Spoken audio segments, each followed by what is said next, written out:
Assalomu alaykum. Videoga xush kelibsiz. Bu videoda biz ingliz tili o'rganuvchilari tomonidan ko'plab qilinadigan pronunciation xatolar haqida gaplashamiz, ko'rib chiqamiz va o'rganamiz. Maslahatim videoni oxirigacha ko'ring, juda ham manfaatli bo'ladi. Yokida mana bu ko'rinishga kelib qolishingiz mumkin. Strangers in the night, two lonely people, we were strangers in the night. Up to the moment maybe each other says hello.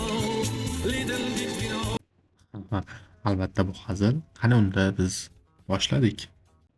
Bizning birinchi so'zimiz that so'zi bo'ladi. Ko'pchilik uni depth b bilan o'qishadi, lekin bu juda ham katta xato. B o'qilmaydi. That o'qiladi. Debt is growing much faster. The federal government debt is growing substantially faster than our economy. Debt. Debt. Ikkinchi so'zimiz receipt. Talaffuz qilayotganimizda p'ni tushirib qoldirishimiz kerak bo'ladi va oxirida seatga urug'i ko'proq tushishi kerak. Receipt. Receipt. Uchinchi so'zimiz effort deb talaffuz qilsak juda ham katta xato qilayotgan bo'lamiz. O tushib qolishi kerak bizda. Effort. Rightly pronounced as effort. Effort. Hope you got value. Like, comment, and share. Effort. Effort. Keyingi so'zimiz useful deb qo'yishadi. I talaffuz qilinmasligi kerak. Useful. Useful. Useful. Answer deyishimiz juda ham keng tarqalgan xato bo'ladi. W tushib qolishi kerak. Answer.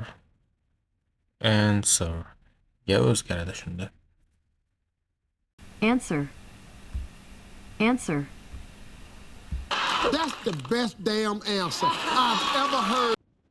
Va bizning oxirgi so'zimiz doubt. Bu yerda B harfimiz V ga o'xshashroq talaffuz qilish kerak. Doubt. Doubt.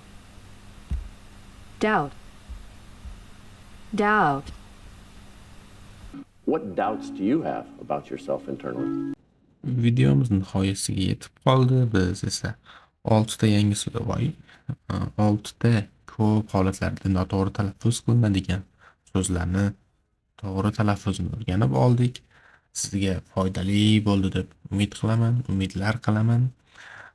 Bu turdagi kontentlar sizga yoqadigan bo'lsa, obuna bo'lib, kommentlarda o'z izohlaringizni qoldirishingiz mumkin. Like-ni bosib qo'yavering, bro. Kichkina video bo'lgani bilan 2 soat vaqt ketdi.